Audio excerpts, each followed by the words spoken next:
First class isn't for people like you. I'm sorry? Black, poor, ghetto, pick one.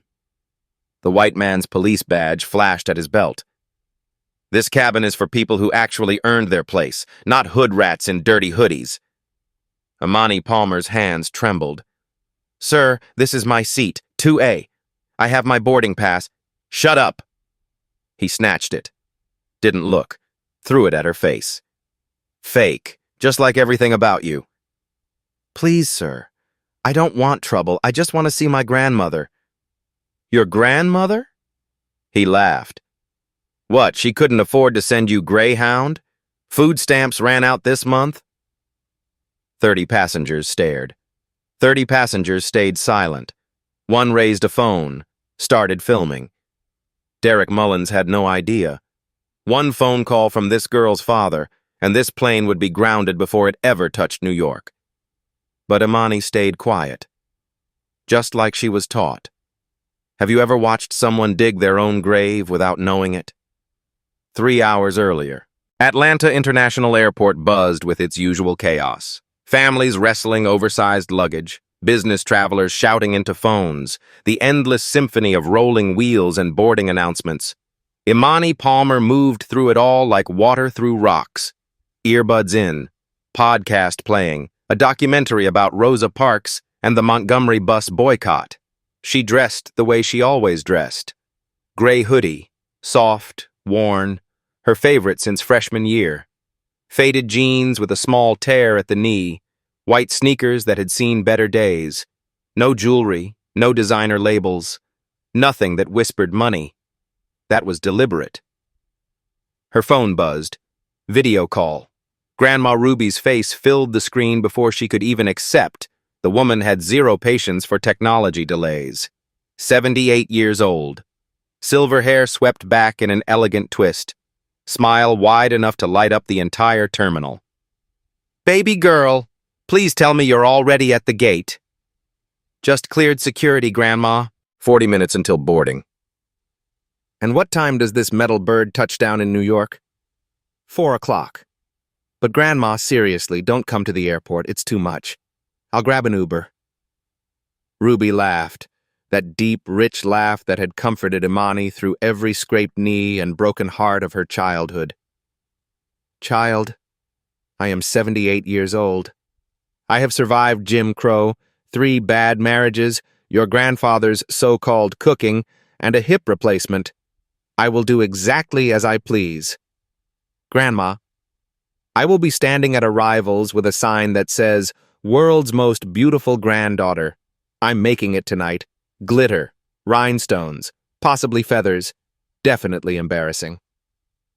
Imani couldn't help but smile. First real smile in 8 months. You're impossible. I'm your grandmother. It's my constitutional right to embarrass you in public. Her voice softened. Fly safe, baby. I love you more than my own heartbeat. I love you too, Grandma. The call ended. The warmth lingered. This trip was supposed to be healing. 8 months since the incident. The mistake that nearly shattered her family's trust. The secret she still carried like a stone in her chest. But today wasn't about looking backward.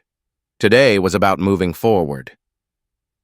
She boarded Horizon Atlantic Flight 1852, walked past economy, past premium economy, through the curtain into first class. Seat 2A window, her usual spot. She settled in, pulled out her book. The autobiography of Malcolm X. Spine cracked from multiple readings. Pages soft, passages underlined in purple ink. She didn't notice the gold lettering on her backpack tag. Horizon Atlantic, Priority Owner Access. She didn't notice the flight attendant, Patricia Hobbs, 55, 30 years of service, glancing at her hoodie with barely concealed suspicion. She didn't notice the man who boarded late, Derek Mullins, polo shirt, khakis, police badge still clipped to his belt like a security blanket, eyes scanning the cabin the way a hunter scans the tree line. She didn't notice him freeze when he saw her. Didn't notice the way his gaze traveled from her braids to her hoodie to her sneakers. Didn't notice him take the seat directly behind her. She didn't notice his phone screen lighting up. A text from his wife, Karen. Bank called again. Final notice. $48,500. 30 days, or they take the house. Derek, I can't stop shaking. She didn't notice the way his jaw tightened as he read it. She didn't notice any of it, until his shadow fell across her book, and everything changed. First class isn't for people like you.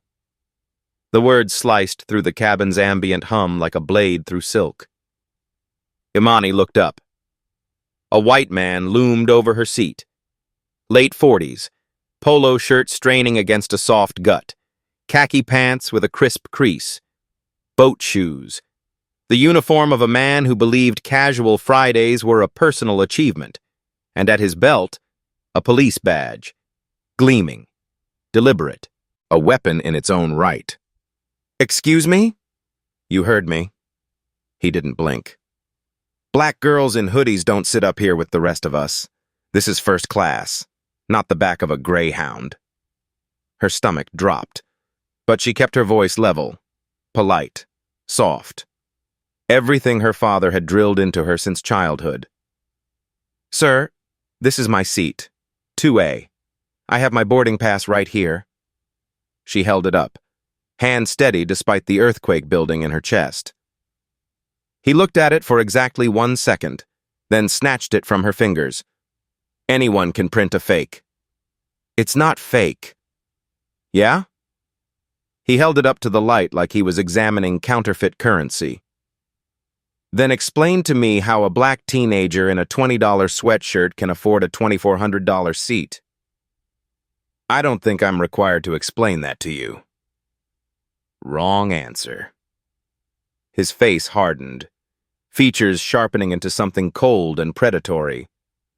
Oh, we've got an attitude. Figured as much. You people always have attitudes. I don't have an attitude. I just want to read my book and fly to New York. And I just want to make sure everyone in first class actually earned their place here.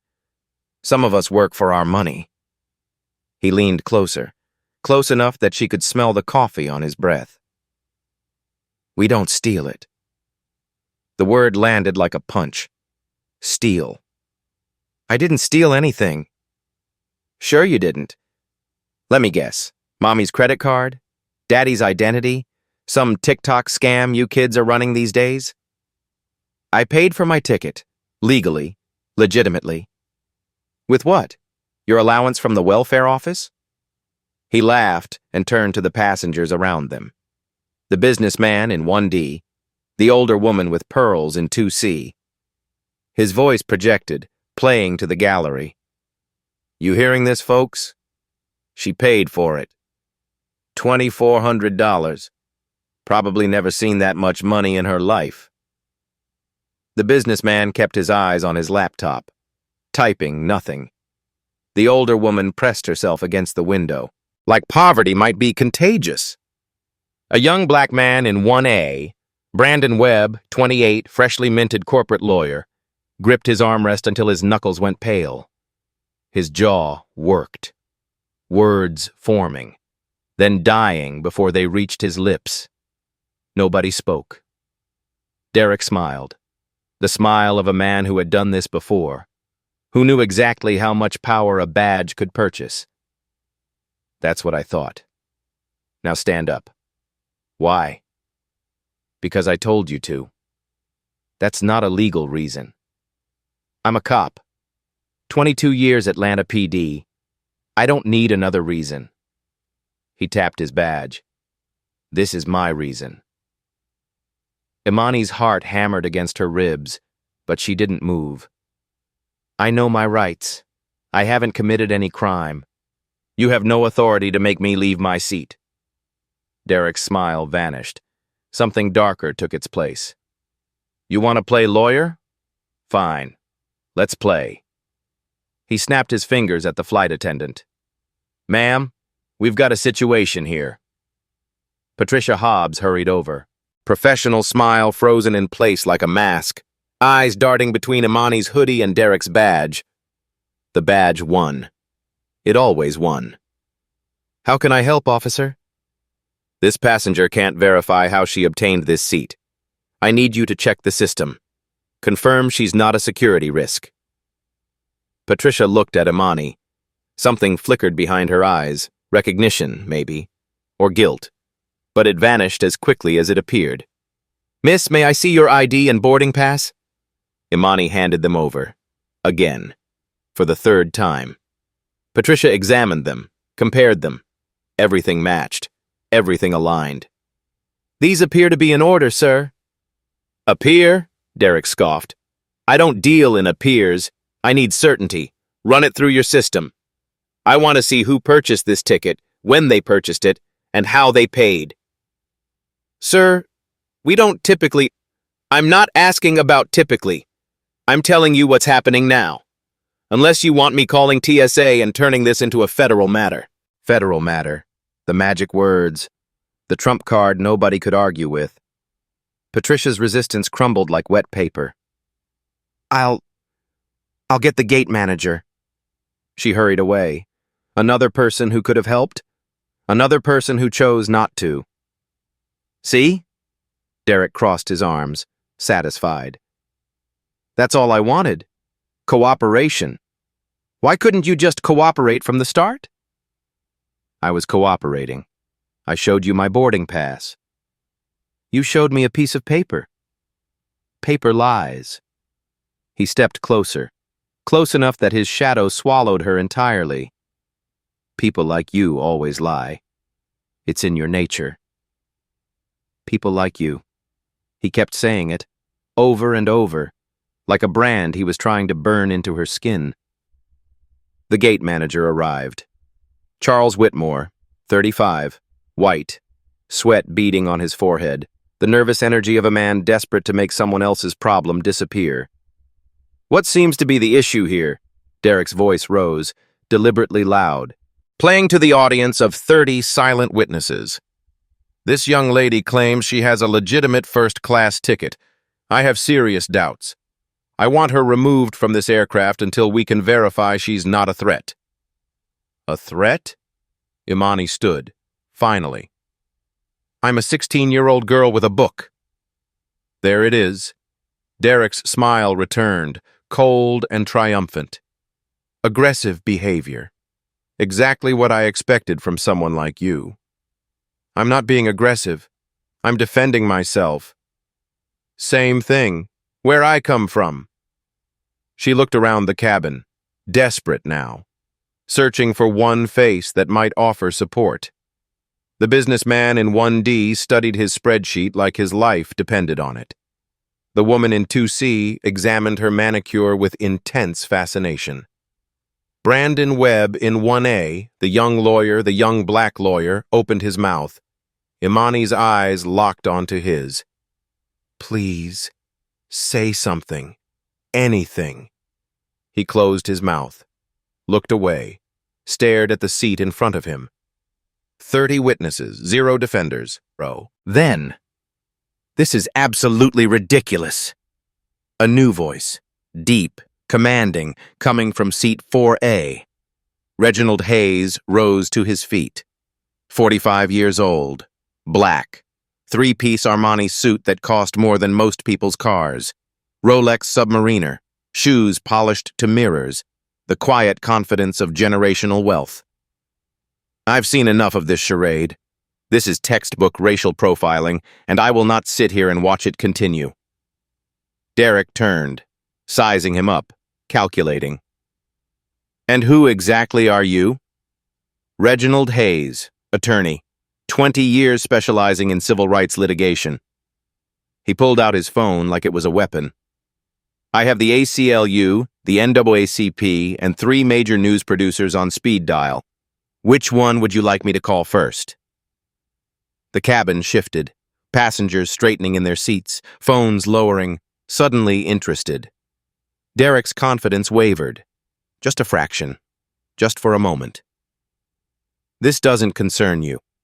It concerns every American watching their constitutional rights get trampled by a badge-wielding bully. Reginald walked toward Imani, voice warm, protective, fatherly.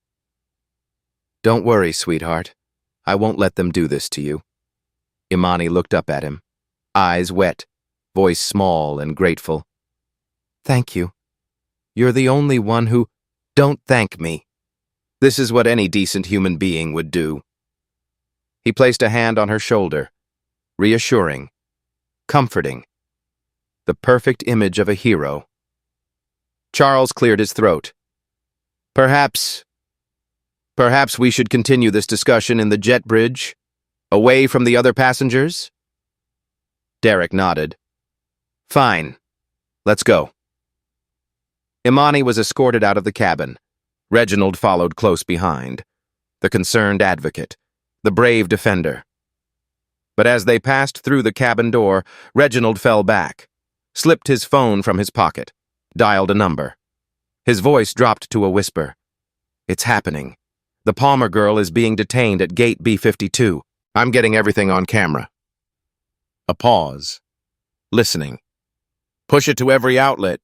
Twitter, TikTok, Instagram, Facebook. Hashtag Horizon Airlines racism. Tag their official account. Tag every competitor. Another pause, his smile widening. Stock will crater by market open. 12% minimum. 15 if we're lucky.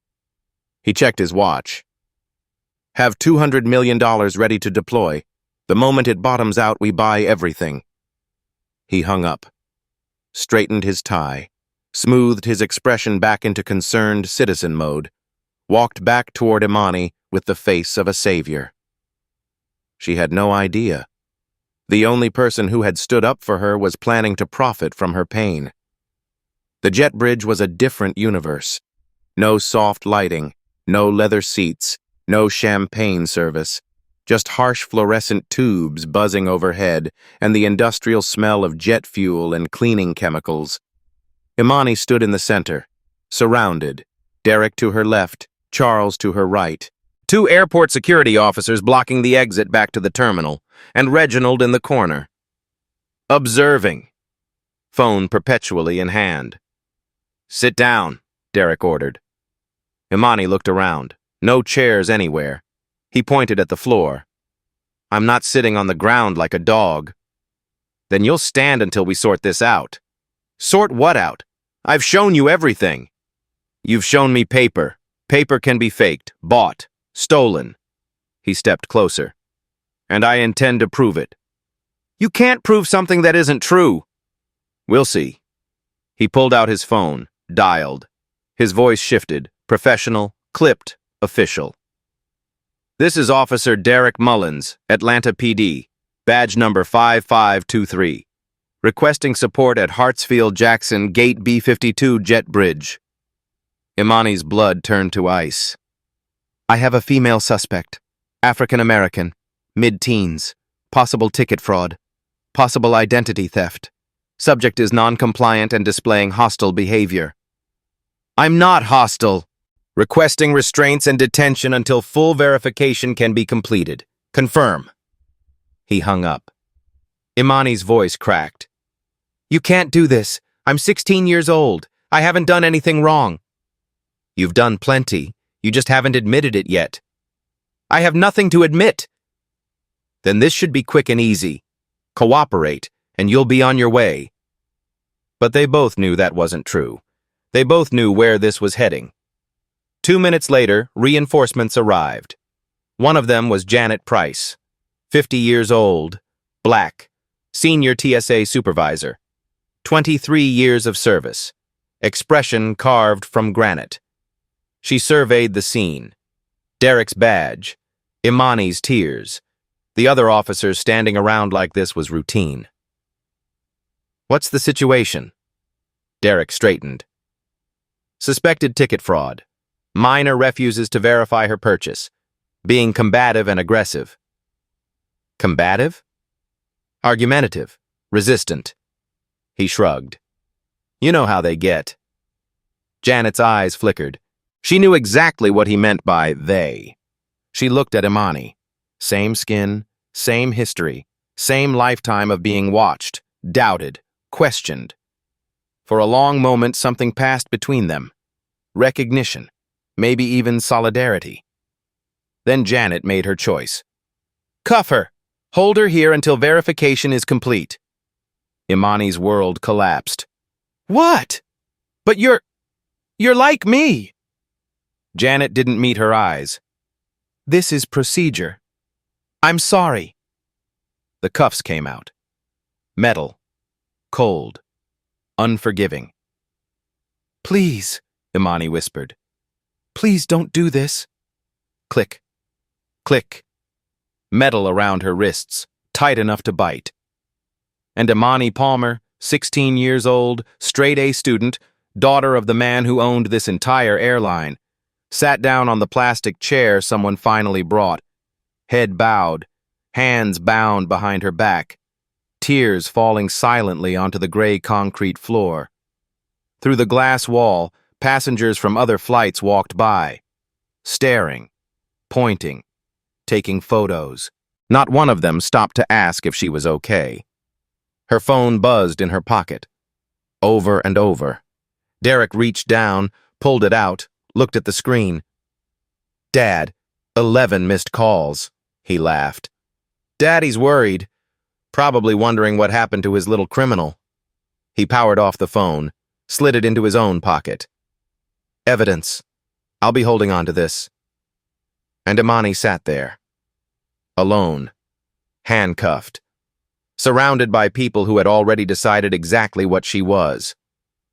While one phone call could have ended everything, but she didn't make that call. She just sat there and waited for the truth to surface on its own. Time lost all meaning in the jet bridge. 15 minutes might have passed. Or 15 hours. The fluorescent lights buzzed the same indifferent tune regardless. Imani sat on the plastic chair, hands cuffed behind her back, shoulders curved inward like she was trying to make herself smaller, eyes fixed on a crack in the concrete floor. She had stopped crying, stopped talking, stopped hoping that anyone would actually listen. Derek paced nearby, checking his phone every 30 seconds, checking his watch, radiating the smug satisfaction of a man who believed he was doing holy work. Charles hovered by the terminal door, tapping on his tablet, looking everywhere except at the handcuffed teenager. Janet worked at a computer terminal, finally doing what should have been done from the very beginning. And Reginald remained in the corner, playing his role, the concerned citizen, the brave advocate standing vigil. His phone buzzed constantly. Stock alerts, media notifications, tracking the hashtag as it climbed the trending charts like a rocket. He approached Imani, crouched down to her level, voice dripping with manufactured sympathy. How are you holding up, sweetheart? She didn't look at him. I want to go home. I know. This whole thing is a nightmare, but I'm going to get you out of it. I promise you that. Why is this happening to me? Because some people can't see past the color of someone's skin, but we're going to make them pay. Every single one of them. She finally looked up, eyes red, face streaked with dried tears. Thank you for being here. Everyone else just watched. I know. And that's exactly why this matters. What's happening to you right now, the whole world needs to see it. She didn't catch the double meaning hiding in his words. He did. Through the glass door, a figure approached. Brandon Webb, the young lawyer from first class, the one who had stayed silent when his silence was deafening. But here he was now, finally finding his courage somewhere between his conscience and the jet bridge door. Excuse me, I need to speak with someone. I'm an attorney and I believe... Derek spun around. You again? I thought I told you to stay in your seat. This young woman has rights. Fundamental rights. You can't just... I can do whatever this situation requires. And right now, You're interfering with an active law enforcement matter. What law enforcement matter? She showed you her documents. Everything was in order. Documents can be forged. Identities can be stolen. I've seen it 100 times in my career. Have you actually verified anything? Checked the airline's system? Made a single phone call to confirm? Derek stepped closer, the threat implicit in every inch of space he eliminated. Listen carefully. Walk away right now, and this stays between us. Take one more step forward, and I'll have you detained for obstruction of justice. 48 hours minimum. No phone call. No lawyer. Just you and a concrete cell. Brandon's resolve wavered visibly. You could see the calculation happening behind his eyes. His career, his reputation, his freedom. The partnership he'd worked 6 years to earn. He looked at Imani. She was staring at him, waiting, hoping, silently begging him to be different from all the others. "I'm sorry," he whispered, so quietly she almost didn't hear it. "I'm so sorry." He turned, walked away, disappeared back into the cabin. Another potential ally. Gone. Imani watched him vanish through the door. Something in her eyes dimmed. Another small light going out. Emily Taylor tried next. The woman from seat 2D, 40 years old. 2 kids waiting at home. A daughter sick in a New York hospital. She approached Charles instead of Derek. Smarter, safer, probably useless. "This isn't right. That girl was completely compliant. She showed every document you asked for. Why is she still being detained?" Charles wrung his hands like he was trying to squeeze water from a stone. "Ma'am, this is a security matter. It's above my pay grade. Please return to your seat." "Security? She's a child. She's handcuffed like a dangerous criminal for the crime of sitting in an airplane seat. The officer believes there may be fraud involved. We have to follow protocol." "What fraud? Where's the evidence? Has anyone actually found anything wrong?" Derek inserted himself. Of course he did. "Ma'am, this is your final warning. Return to your seat immediately, or you will be joining her in detention." Emily looked at Imani, at the metal around her wrists, at the red marks already forming, at the hollow look in her young eyes. Her daughter was sick. Really sick. A hospital bed in New York, waiting for her mother. "This is wrong," she said. Not to Derek, not to Charles, to Imani directly. "I need you to remember that. No matter what happens next, this is wrong. And I'm sorry I can't do more." She left. The door closed behind her. Imani was alone. Again. Still. Derek crouched down directly in front of her, eye level, inches away, the smell of his breath filling the narrow space between them. "You know what your real problem is?" She didn't answer. "Pride. You people always have too much pride, too much attitude." He shook his head slowly. "You think you can fake your way into places you don't belong. Dress the part, act the part, but you can never actually be the part." "I'm not faking anything." "Right. A black teenager in a hoodie just happens to have a first-class ticket, just happens to be sitting in a seat that costs more than most people's monthly rent. What are the odds of that?" "The odds are whatever they are. The ticket belongs to me. The ticket is stolen, or forged, or purchased with someone else's money. Pick one. None of those. Then explain it to me. Help me understand how this is even possible." Imani looked at him.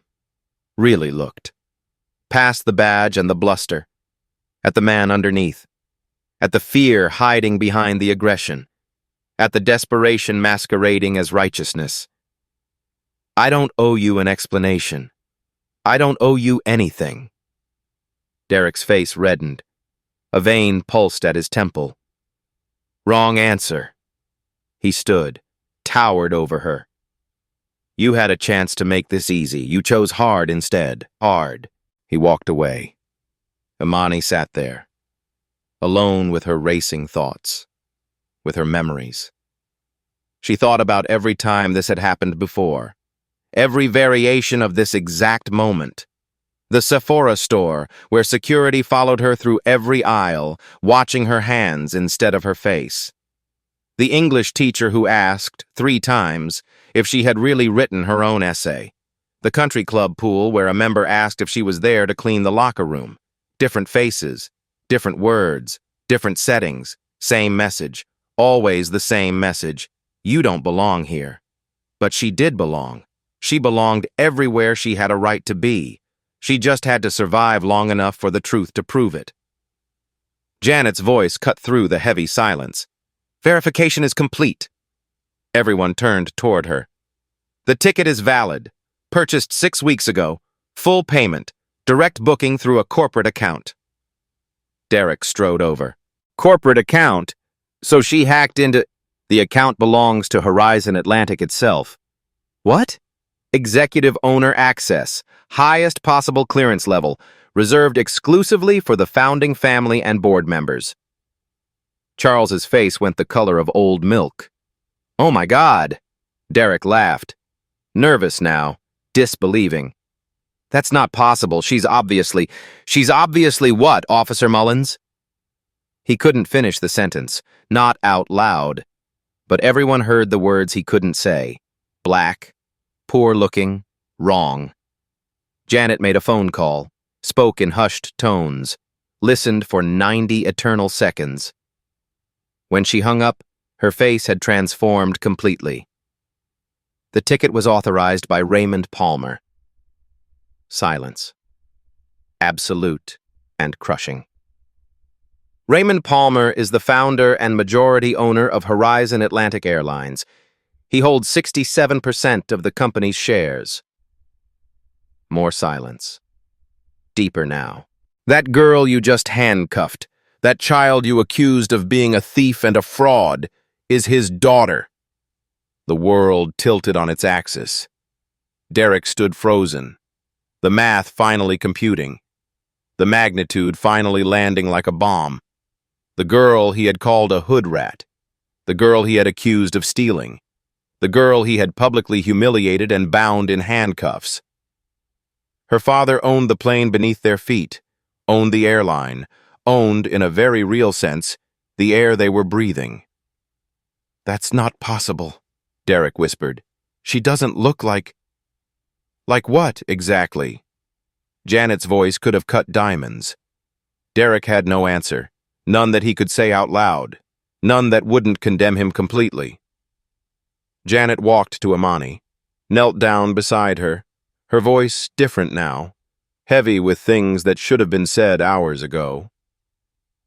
Miss Palmer, I am truly sorry for how you've been treated today. Imani looked up, exhausted beyond her years, empty in ways that would take months to fill. My name is Imani. Imani. Janet paused, swallowed.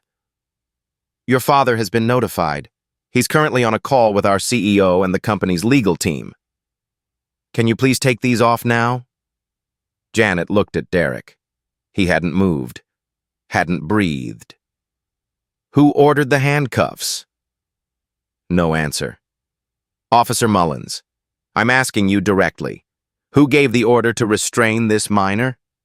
His voice emerged broken and small. I did. Then you're going to remove them. Right now. He didn't move. Couldn't move. Janet sighed, took the key herself, unlocked the handcuffs. Imani rubbed her wrists, red marks, raw skin, evidence that would photograph beautifully for lawyers. I'm sorry, Janet said again. I should have verified first. Should have what? Treated me like a human being? Given me the benefit of the doubt? Assumed I might actually be telling the truth? Janet had no answer. Some failures can't be explained away with apologies. Before the name that changed everything, let's go back. 2 weeks earlier. A house in suburban Atlanta that was slowly dying, paint peeling from the siding, lawn brown and patchy, a for sale by bank sign hidden in the garage, not yet planted in the yard, but ready, waiting. Derek Mullins sat at the kitchen table, bills spread around him like autopsy photos, final notices, red stamps, threats printed in bold capital letters. His wife Karen stood behind him, mascara running down her cheeks in dark rivers, hands trembling so badly she had to grip the back of his chair. $48,500, Derek, in 30 days. Where in God's name are we going to find that kind of money? I'll figure something out. Like you figured out the bet? The sure thing that cost us our entire savings? He had no defense. The sure thing had been a football game, a tip from a buddy at the precinct who swore it was locked. He'd put $30,000 on it. Their emergency fund, their safety net, everything they'd spent a decade building. Gone in 3 hours. Vanished like smoke. This house is everything we have. 22 years I've waited for you to walk through that door at night, not knowing if you were alive or dead. And now we're going to be out on the street. We're not going to be homeless. Then tell me the plan, Derek. Tell me how we fix this, because I'm out of ideas. His phone buzzed. Unknown number. A text message from nowhere. $2,000 per passenger. Identify fraud. Cash payment. No paperwork. No questions. Interested? He stared at the screen, then at his crying wife, then at the foreclosure notice sitting on the table like a death sentence. He typed back, "Tell me more." Derek Mullins wasn't born evil.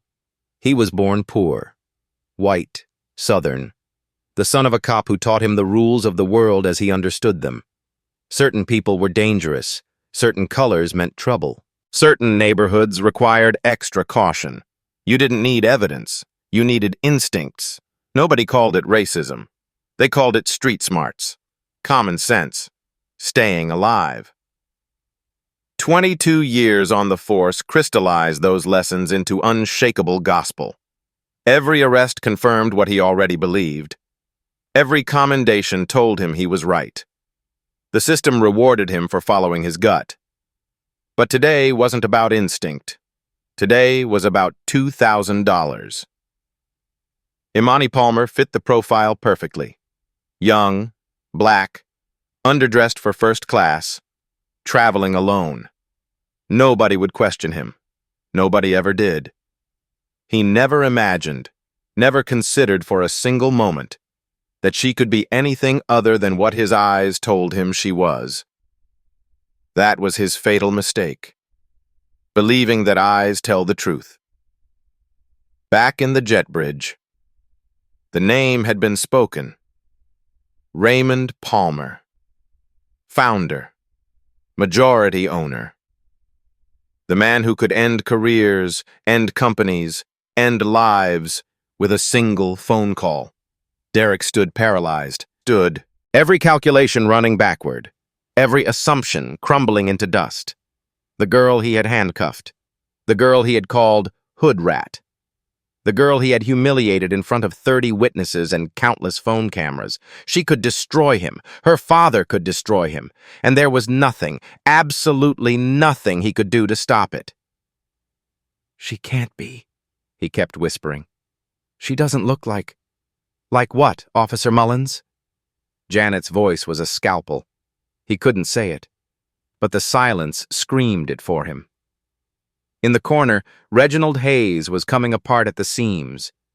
His plan had been perfect, elegant even, surgical. Follow the Palmer girl during her travels. Wait for an incident. Because incidents always happened eventually. Document everything. Leak it strategically. Watch the stock crater. Buy the dip. Seize control of the company. He'd been building his position for 6 careful months. 12% of Horizon Atlantic accumulated share by share. Patient. Methodical. Waiting for exactly this moment. But he hadn't anticipated handcuffs. Hadn't expected things to escalate this fast, this publicly, this virally. His phone buzzed, his CFO's name on the screen. "It's everywhere. CNN picked it up. MSNBC. Fox. The stock is down 11% and falling. The board is in emergency session.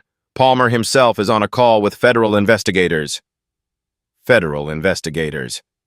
Reginald's throat constricted. Stop all orders, immediately. Don't buy anything. The algorithm's already executed. The price triggers hit 20 minutes ago. We're holding 8% of Horizon Atlantic as of right now.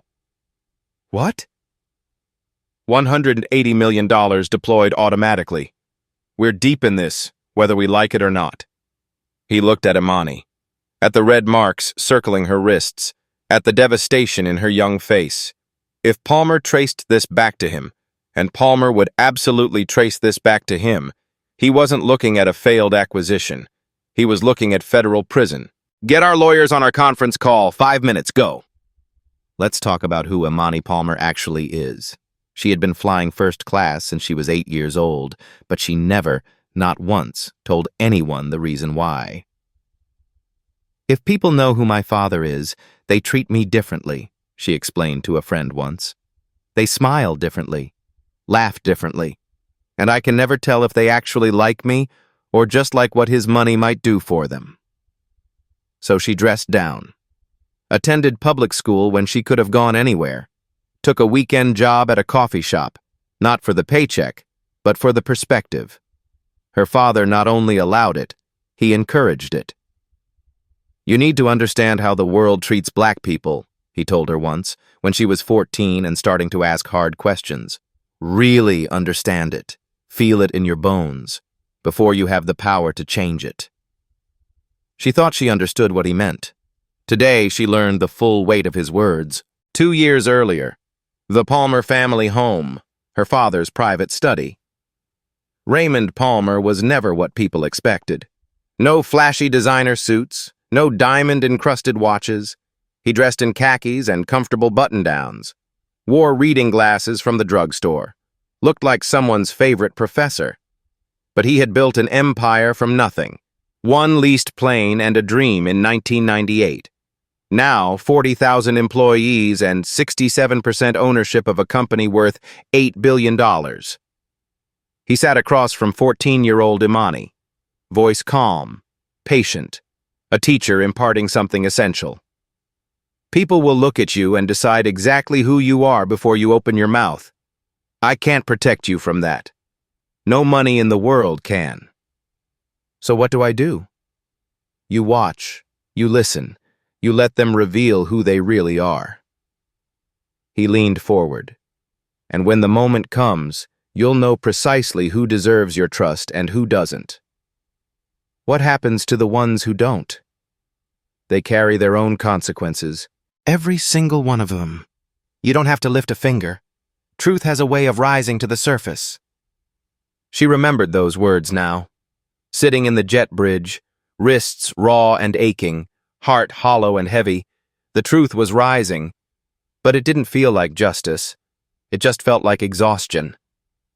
Janet walked over, knelt beside her chair. We've contacted your father's office directly. He knows everything that happened. Is he coming here?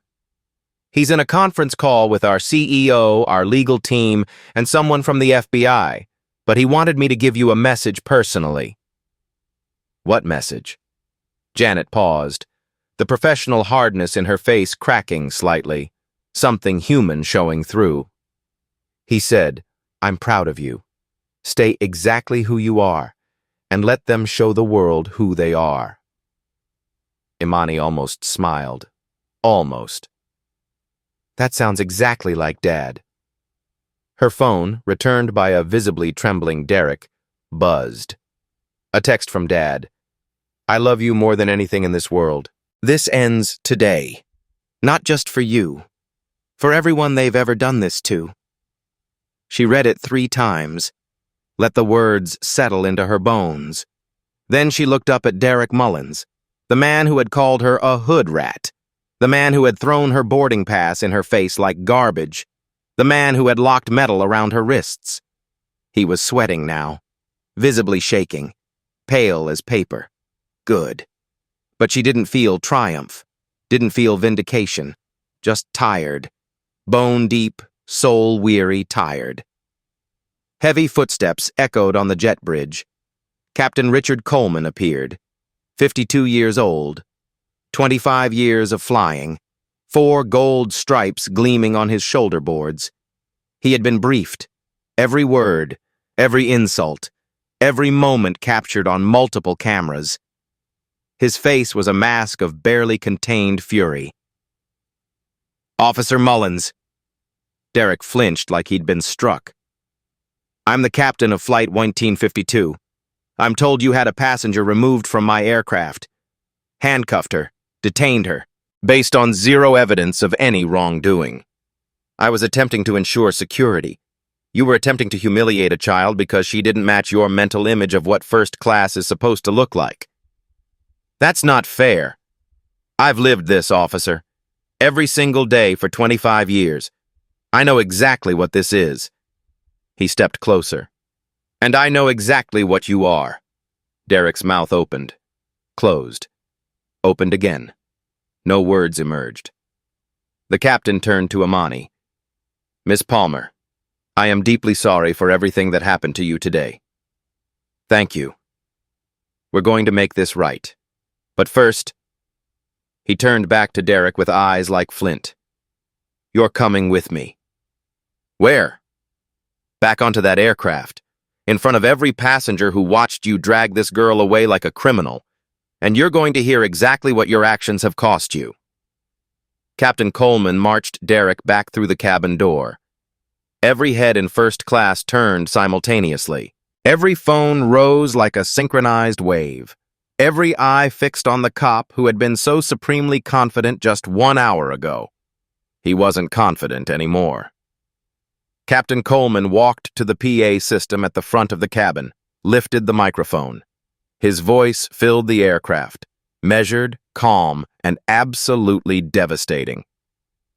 "Ladies and gentlemen, this is Captain Richard Coleman. I sincerely apologize for the delay you've experienced today."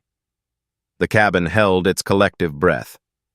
A passenger on this flight was wrongfully accused, removed from her seat by force, handcuffed, detained in our jet bridge like a violent criminal. Murmurs rippled through the rows, phones recording. Her alleged crime? Sitting in first class while black. That's it. That's the entirety of what she did wrong. Absolute silence now. Heavy, suffocating. "That passenger is Amani Palmer, daughter of Raymond Palmer, the founder and majority owner of Horizon Atlantic Airlines. The man who built this company from nothing. The man who owns this aircraft. The man who directly or indirectly employs everyone in this cabin, including myself." Gasps, whispers, faces draining of color as the magnitude of the situation finally registered. But here's the thing that matters most. She shouldn't need a famous father to deserve basic human dignity. He paused. Let the words find their targets. No one should have to prove their net worth to sit peacefully in a seat they've paid for. No one should be handcuffed for the crime of existing in a space they have every right to occupy. He turned to face Derek directly. The man standing alone in the aisle, exposed, condemned.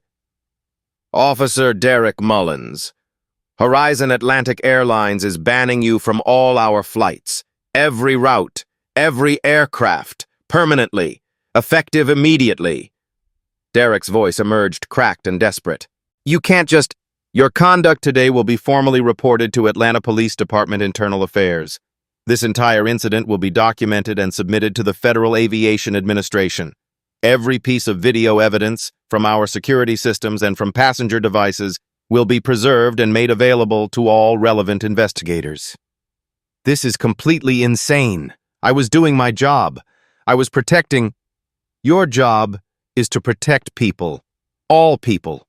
Not just the ones who match your expectations of who deserves protection. This has nothing to do with race." "Then explain it to me, officer." Captain Coleman's voice dropped dangerously low. "Tell this cabin exactly what you meant by people like you. Explain what you meant by hood rat. Define what you meant by food stamps. Derek had nothing. No explanation. No defense. No way out. That's exactly what I thought. Somewhere in the cabin, a single pair of hands started clapping. Brandon Webb, the lawyer who had walked away, who had chosen his career over his conscience, who had whispered, "I'm sorry," and then done nothing. He was standing now, clapping, tears streaming down his face. Then Emily Taylor stood, clapping. Then the businessman in 1D, the one who had hidden behind his laptop. Then the woman with the pearls, the one who had clutched her purse like Imani might steal it. One by one, row by row, until the entire first-class cabin was on its feet, applauding. Imani appeared in the doorway, watching, processing, taking it all in. Patricia Hobbs, the flight attendant who had doubted her, questioned her, failed her at every critical moment, approached slowly, hesitantly, like approaching a wounded animal. "I'm so sorry. I should have stopped this from the very beginning. I should have said something, done something, anything." Imani studied her face for a long moment. "Yes, you absolutely should have." Some apologies arrive far too late to matter, but the reckoning had only begun. As security officers escorted Derek toward the exit, Janet Price moved purposefully toward the corner of the jet bridge, where Reginald Hayes was attempting to disappear. "Mr. Hayes, stay exactly where you are." He froze mid-step, tried to arrange his features into confusion. "Is there some kind of problem? I was simply trying to help." "We have complete audio from the jet bridge security cameras, including every one of your phone conversations." The mask slipped. Janet read from her tablet. "Get it to the press immediately. Stock will drop 12% by market open. Have $200 million ready to deploy." That's being taken completely out of context. You don't understand the situation. We buy when it bottoms out. That's market manipulation, Mr. Hayes. Securities fraud, insider trading, SEC violations, 20 years maximum in federal prison. Imani stepped forward, staring at the man who had positioned himself as her champion. "You were using me this entire time?" Reginald couldn't meet her eyes. "Every moment you were pretending to protect me? You were actually profiting from what was happening?" "Listen, sweetheart. This is how the business world works. It's nothing personal. I trusted you." Her voice cracked on the final word, something breaking that might never fully heal. "You were the only person who stood up for me, the only one in that entire cabin, and the whole time you were just calculating how much money you could make from my pain." Silence. Absolute and damning. Security officers took him by both arms, started walking him toward a very different destination than the one he'd planned. "This isn't finished," he called over his shoulder. "My attorneys will have this dismissed within—" "Your attorneys are going to be extremely busy," Janet interrupted. "The FBI was notified 45 minutes ago. They're already quite interested in your trading patterns." Imani watched him disappear through the door. Another lesson seared into her memory. Not everyone standing beside you is standing with you. But there was one moment left. Emily Taylor approached Imani. Phone extended. "Someone has been trying to reach you. She says it's urgent." On the screen, Grandma Ruby. 78 years old. Silver hair. Tears pouring freely down her weathered cheeks. "Baby girl." "Grandma." "I saw everything. The whole country saw." "Are you all right?" "I'm okay now." "Don't you dare tell me okay. I know exactly what okay means in our family. I've been saying okay for 57 years. Ruby's eyes found Derek through the phone's camera, being escorted out by security. "That man there, He's the one who did this to you? Imani nodded. In 1968, I was one of 4 black women in the entire United States that Pan Am hired as international flight attendants.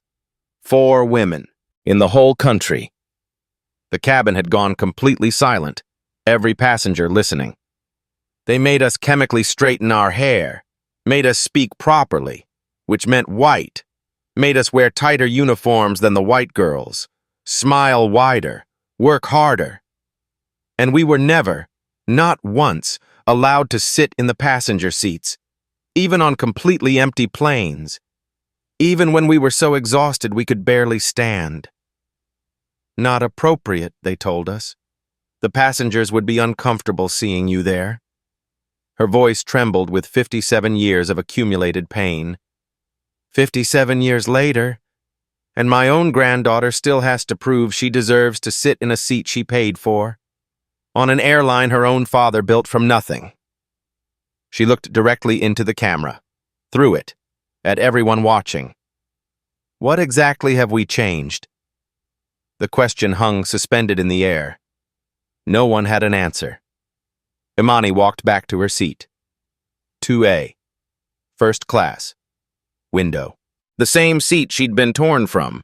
The same seat she'd had every right to occupy from the moment she boarded. But everything felt different now. The air itself had changed. The silence carried new weight. Shame, recognition, something fundamental shifting beneath the surface. The woman in 2C, pearls, designer handbag, who had looked away while a teenager was publicly humiliated, turned to face her. I'm sorry, I should have spoken up. I have no excuse for what I did. For what I didn't do. Imani studied her for a long moment, reading her face, weighing her words. Thank you for saying that. Not forgiveness, not absolution, not yet, maybe not ever, but acknowledgement. Sometimes that's where healing has to start. Her phone buzzed. Dad. Baby, are you okay? Tell me you're okay. I'm okay, Dad, really and truly.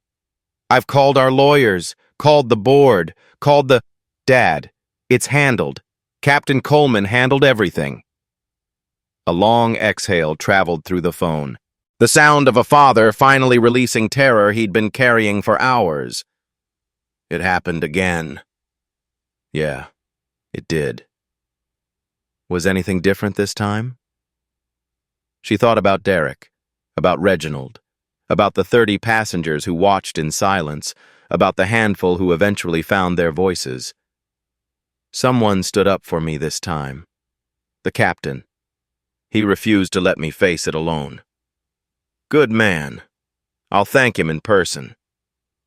Dad, there's something else you need to know. A man named Reginald Hayes. I know exactly who Reginald Hayes is, CEO of Apex Airlines, our biggest competitor for 15 years. He pretended to defend me. The whole time he was actually manipulating the stock. Security arrested him. Long pause, heavy with implications. I'll handle Reginald personally. What are you going to do? Nothing illegal. But I'm going to make absolutely certain he never has the opportunity to do this to anyone else. Ever. Another pause. Warmer now. I love you more than words can express, Imani. I love you too, Dad. Your grandmother is still at the airport. She's refusing to leave until she can hold you. I know. We talked. She's holding a glitter sign, isn't she? Imani laughed. The first genuine, unguarded laugh since this nightmare began. Definitely. Probably with feathers. The aftermath unfolded in waves over the following months. Derek Mullins resigned from Atlanta PD 72 hours before Internal Affairs could complete their investigation. Every application he submitted for private security work was rejected. His house was foreclosed 10 weeks later. His wife filed for divorce shortly after. He never apologized. Not publicly. Not privately. Some people carry their justifications all the way to the grave.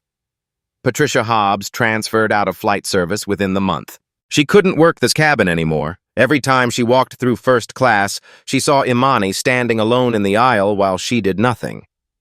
3 years later, she was leading Horizon Atlantic's Passenger Dignity Initiative, training flight crews across the company to see human beings instead of assumptions. She still hadn't forgiven herself. But she was trying to earn something back, one training session at a time. Brandon Webb, the lawyer who had walked away, who had chosen his career over his conscience, posted on LinkedIn that same night. Today, I watched a 16-year-old girl get handcuffed for the crime of sitting in her own seat. I'm a licensed attorney. I knew her rights backward and forward, and I said absolutely nothing. I told myself I was afraid. The truth is much simpler. I was a coward. Never again. The post went viral. 50,000 shares in 2 days. He lost several high-profile clients. But he gained something far more valuable, the ability to face himself in the mirror every morning. Captain Richard Coleman received a formal commendation from Horizon's board of directors. He declined the awards ceremony. I didn't do anything remotely heroic. I did what every single person on that plane should have done. Don't celebrate me for meeting the bare minimum of human decency. Focus on making sure no one ever has to stand alone like that again. But he kept one thing. A text message from Imani, sent 3 days after the incident. Thank you for refusing to let me stand alone. He printed it, laminated it, taped it to his cockpit console, read it before every single flight. The FAA investigation went far deeper than anyone anticipated. They uncovered a network spanning 12 major airlines, off-duty police officers, airport security personnel, airline employees at every level. A shadow bounty system, $2,000 cash for every fraudulent passenger identified and detained. 5 years of operation, 852 documented victims, 89% of them black or brown. Horizon Atlantic became the first carrier in the industry to ban the practice entirely. Mandatory anti-bias training for all employees. Anonymous reporting hotlines for passengers. Direct compensation for 148 travelers who had been wrongfully accused on Horizon flights. 11 other major airlines adopted similar policies within 6 months. Derek Mullins wasn't an isolated bad actor. He was a symptom of a much larger disease. And finally, the disease was being treated. 6 months later. The United States Senate, Judiciary Committee Hearing Room, Washington, D.C. Imani Palmer, 17 years old now, sat before a panel of senators. Cameras everywhere. 500 people crowded into the gallery. Millions more watching live from their homes. She looked at her prepared remarks, pages of carefully crafted testimony. Statistics, legal arguments, policy recommendations. She set them aside. I'm not special. I'm just a girl who wanted to visit her grandmother, and I got handcuffed for sitting in my own seat. But here's the thing. I got lucky. My father happens to own the airline. People had no choice but to listen to me. What about the other 851? The ones without famous fathers? The ones without viral videos? They just disappear. Become statistics in a report no one reads. Footnotes in a system that keeps grinding forward. I'm not here for myself today. I'm here for every single one of them. 6 months after her testimony, the Airline Passenger Protection Act passed with bipartisan support. The first federal law explicitly criminalizing racial profiling bounty programs in the transportation industry. They called it Imani's Law. In the gallery, Grandma Ruby sat in the front row, 78 years old, silver hair, tears streaming down her face. Not tears of sadness. For the first time in 57 years, she genuinely believed that change was possible. That the world her granddaughter would inherit might actually be different from the one she'd survived. Silence is always a choice, and it is never, ever neutral. When was the last time you stayed quiet when you should have spoken? What would you do differently if you had the chance?